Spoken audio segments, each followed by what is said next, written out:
So fam Kodachadri ಟ್ರೆಕ್ಕಿಂದ ಈಗ home stay reach ಆಗಿದ್ದೀವಿ. ನಮ್ಮ ಹೋಮ್ ಸ್ಟೇ ಸುತ್ತಮುತ್ತ ಏನಿದೆ ಅಂತ ತೋರಿಸ್ತೀನಿ. ಫುಲ್ಲು ಗ್ರೀನ್ರಿ, ಹೆಂಚಿನ ಮನೆಗಳು.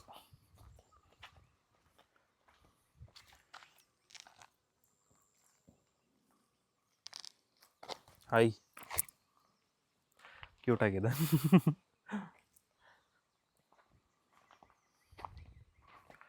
ಬರೀ ಈ ಥರನೇ ಫುಲ್ಲು ಗ್ರೀನ್ರಿ, ಹಂಚಿನ ಮನೆ, ಗ್ರೀನ್ರಿ, ಹಂಚಿನ ಮನೆ. ಜನನೇ ಕಮ್ಮಿ ಇಲ್ಲಿ. ನನಗಂತೂ ಅದು ಹೆಂಗಿರ್ತಾರೋ ಗೊತ್ತಿಲ್ಲ. ಇಲ್ಲಿ ಒಂಚೂರು ಕನ್ವೀನಿಯೆಂಟೇ ಇರಲ್ಲ ಏನಕ್ಕಾದ್ರೂ. ಈಗ ಎಕ್ಸಾಂಪಲ್ ಇವಾಗ ಏನಾದ್ರು ಒಂದು ತಿಂಡಿ ತರಬೇಕೋ, ಊಟ ತರಬೇಕೋ ಅಂದರೆ ಮಿನಿಮಮ್ 10-15 ಕಿಲೋಮೀಟರ್ಸ್ ಹೋಗಬೇಕು. ಆ್ಯಂಡ್ 10-15 ಕಿಲೋಮೀಟರ್ಸ್ ಇಲ್ಲಿ 10-15 ಮಿನಿಟ್ಸಲ್ಲಿ ಮುಗಿಯಲ್ಲ. ರೋಡೇ ಸರಿ ಇಲ್ಲ ಇಲ್ಲಿ, ಇನ್ಫ್ರಾಸ್ಟ್ರಕ್ಚರ್ ಅಂತೂ ಇಲ್ಲ. ಬಟ್ ಏನಪ್ಪ ಅಂದರೆ ಒಳ್ಳೆ ನೆಮ್ಮದಿ ಜೀವನ ಅಂತೂ ಇದೆ ನೇಚರ್ ಮಧ್ಯ.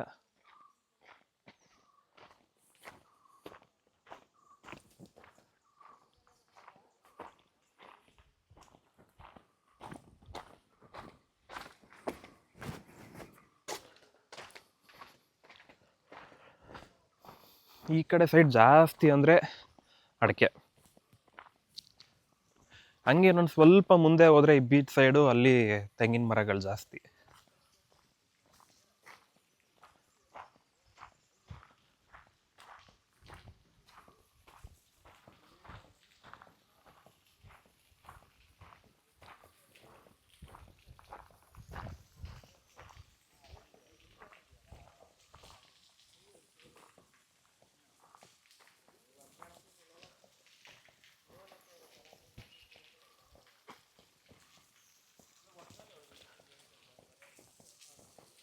ಇದೇ ಹೋಮ್ ಸ್ಟೇ.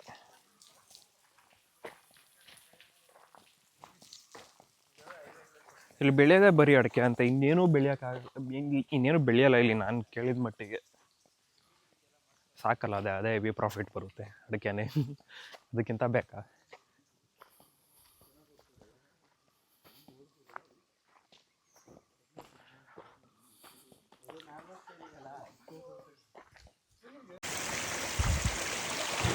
ನಾವು ಈಗ ಹೋಗ್ತಿರೋದು ಒಂದು ವಾಟರ್ ಫಾಲ್ಸ್ಗೆ. ನಾವು ಸ್ಟೇ ಆಗಿರೋ ಜಾಗದಲ್ಲೇ, ಅವರ ಎಸ್ಟೇಟಲ್ಲೇ ಈ ವಾಟರ್ ಫಾಲ್ಸ್ ಇದೆ.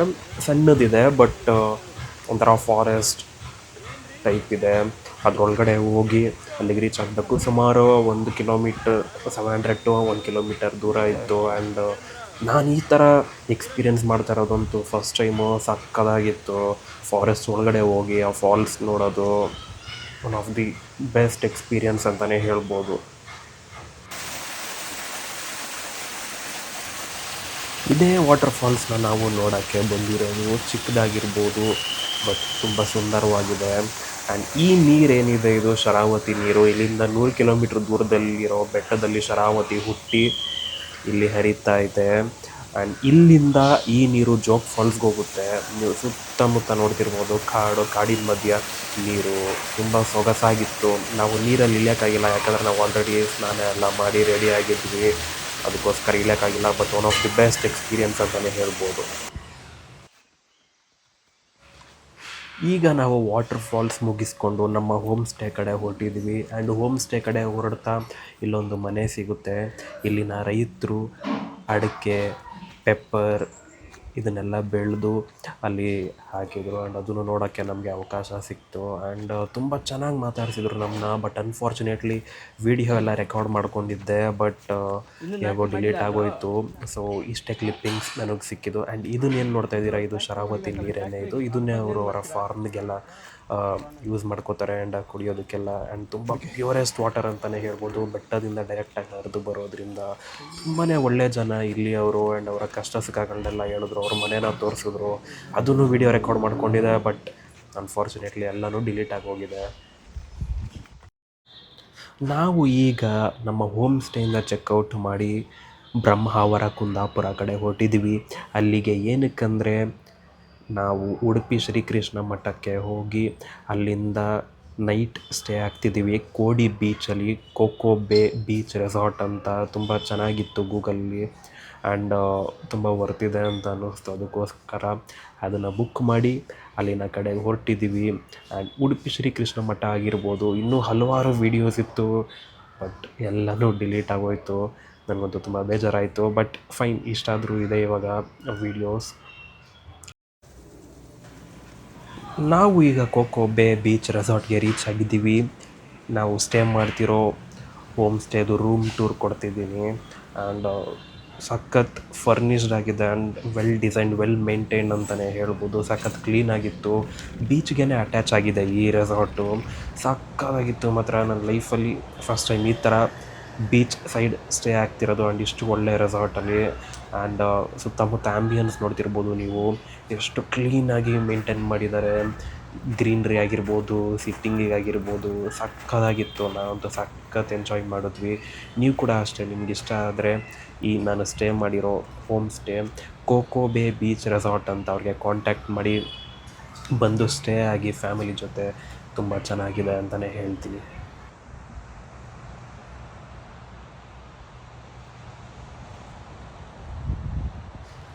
ಇದು ಬಂದು ಕೋಡಿ ಬೀಚ್. ಇದು ಬ್ರಹ್ಮಾವರ ಮತ್ತು ಕುಂದಾಪುರ ಮಧ್ಯ ಬರುತ್ತೆ. ಒಂಥರ ಪ್ರೈವೇಟ್ ಬೀಚ್ ಅಂತಲೇ ಹೇಳ್ಬೋದು ಇದನ್ನು, ಯಾಕಂದರೆ ತುಂಬ ಜನ ಇಲ್ಲ. ಸಕ್ಕತ್ತಾಗಿತ್ತು ಮಾತ್ರ. ಯೂಶ್ವಲಿ ಬೀಚಸ್ ಫುಲ್ ಕ್ರೌಡೆಡ್ ಆಗಿರುತ್ತೆ, ನನಗೆ ಆ ಥರದ್ದು ಇಷ್ಟ ಆಗಲ್ಲ. ಬಟ್ ಇದರಲ್ಲಂತೂ ಸಖತ್ ಎಂಜಾಯ್ ಮಾಡಿದ್ವಿ. ಆ್ಯಂಡ್ ನಾವು ಹೋಗಿದ್ದು ಸನ್ಸೆಟ್ ಟೈಮಲ್ಲಿ.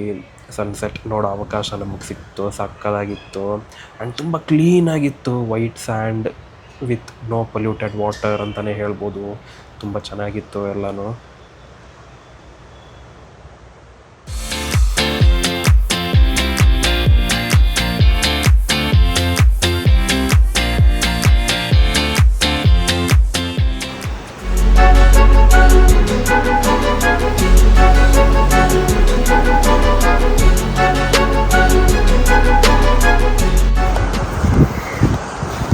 ಕಾಯಿಸಿಲಿ ಒಂದು ಹುಡುಗಿ ಗಾಳಿಪಟ ಹಾರಿಸ್ತಿದೆ ಸಮುದ್ರದಲ್ಲಿ, ಅಂದರೆ ಸಮುದ್ರ ದಡದಲ್ಲಿ. ಕೆಳ ಹುಡುಗಿ ಹಾರಿಸ್ಬೋದ ನಾವು ಗಾಳಿಪಟ?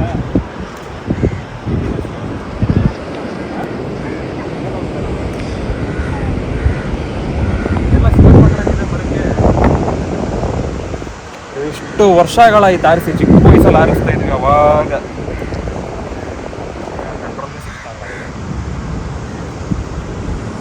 ನೀವೇ ಮಾಡಿರೋದ ಇಲ್ಲ ಅದರ ತಂದಿರೋದ ಗಾಳಿಪಟ? ನೀವೇ ಮಾಡಿರೋದ? ನಿಮ್ಮ ಮನೆಯಲ್ಲಿ ಅಲ್ಲೇನಾ? ಎನಿ ಟೈಮ್ ಬೀಚಲ್ಲಿ ಇರ್ತೀರಾ ಅಂದ್ರಿ ಅಂತ. ಏನು ಬರ್ತಾನೆ ಇಲ್ಲ ಇದು. ಎಳಿಬೇಕು ಜೋರಾಗೆ. ಹಿಂಗೆ ಎಳಿ, ಹಿಂದಕ್ಕೆ ಎಳಿ. ಹಿಂಗೆ ಎಳಿಲ್ಲ. ಹೆಂಗೆ ಎಳಿಯೋದು? ಹಿಂಗೆ ಹಿಂಗೆ ಕರೆಕ್ಟಾ? ಗಾಳಿಪಟ ಸುತ್ತಬೇಕು. ನೀನೇ ನಂಗೆ ಹೇಳ್ತಾ ಇದ್ದ ಎಲ್ಲ ಇದು ಇಲ್ಲ, ಹಿಂಗೆ ಹೇಳಿಲ್ಲ. ಸುತ್ತಬೇಕಾ? ಸುತ್ತಬೇಕು. ಗಾಳಿಪಟ ಅದು ನೋಡ್ತಾ ಇರು, ಇದಾಗ್ಬಿಡುತ್ತೆ. ಈ ಗಾಳಿಗೆ ಅದು ಕೆಳಗೆ ಬರಲ್ಲ. ಗಾಳಿಪಟ ತೋರಿಸು, ಝೂಮ್ ಹಾಕಿ. ಹಿಂಗೆ ಝೂಮ್ ಹಾಕೋ, ಹಿಂಗೆ ಹಿಂಗೆ ಪಿಂಚ್ ಮಾಡಿ. ಹಿಂಗೆ ಏನಾಯ್ತದು? ಸಮುದ್ರದ ಕಡೆಗೆ ಹಾಕ್ಬೇಕು.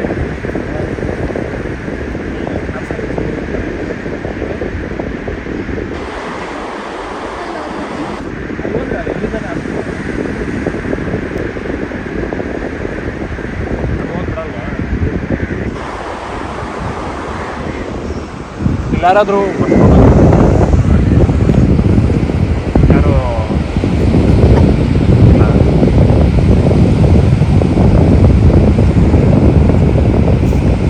ಕೆಳಗೆ ಬರ್ತಾನೆ ಇಲ್ಲ. ಇವರಿಗೆ ಮೇಲೆ ಹಾಕ್ಸ್ಬಿಟ್ಟಿದೆ.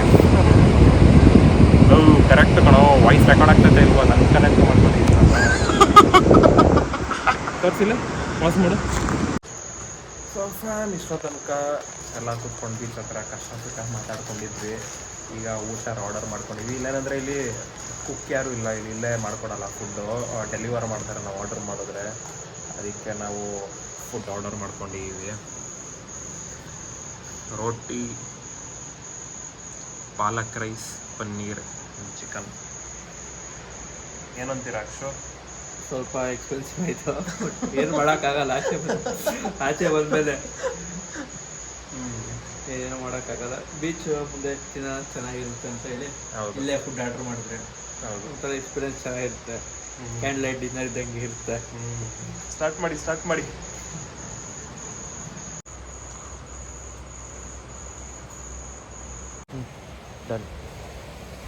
ಸೊ ಫ್ಯಾಮ್ ಇವತ್ತನೇ ಜಸ್ಟ್ ಊಟ ಮುಗೀತು, ಹಂಗೆ ಒಂದು ನೈಟ್ ಬೀಚ್ ವಾಕ್ ತೊಗೊಳ್ಳೋಣ ಅಂತ ಹೋಗ್ತಾ ಇದ್ದೀವಿ.